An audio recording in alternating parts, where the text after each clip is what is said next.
मेरा नाम ज़ाहिर शोयतो है। आज बरसों बाद मैं अपने गांव में अपने लोगों के साथ ईद मना रहा हूँ। ये सिर्फ एक त्यौहार नहीं, ये जज्बात का दिन है।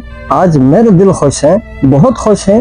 वो मट्टी, वो खुशबू, जो अपनाइयत, बस यही तो असल ईद है। ईद की सुबह जैसे ही सूरज निकला, हर तरफ गांव की रौनक नजर आई।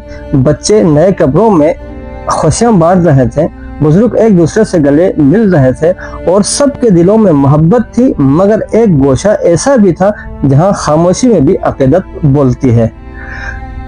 हम सब जानते हैं, नबी साहब हमारे गांव के एक ऐसा नाम जो खिदमत, मोहब्बत और खुलूस की पहचान था। वो आज इस दुनिया में नहीं है, मगर इनकी यादें और दुआएं आज भी हमारे साथ हैं। हर साल ईद के दिन नबी साहब की कब्र पर लंगर का एहतमाम किया जाता है।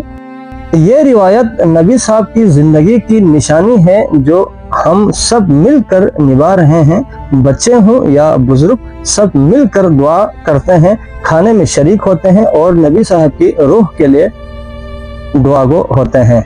ये लंगर सिर्फ खाने का इंतजाम नहीं, ये एक सबक है। ये सिखाता है कि मोहब्बतें मर नहीं जाते, यादें खत्म नहीं होते और खिदमत करने वाले लोग जिस्म से चले भी जाए, दिलों में हमेशा जिंदा रहते हैं। आज ईद है, मगर ये सिर्फ मेरी नहीं, ये इन सब की ईद हैं जो नबी साहब की मोहब्बत के दायरे में आज भी जीते हैं। मैं ज़ाहिर शोयतो अपने गांव में अपने लोगों के दरमियान नबी साहब की याद के साथ दिल से कहता हूँ, नबी साहब आपकी कमी आज भी महसूस होती है, मगर आपकी यादों की रोशनी आज भी हमें राह दिखाती है।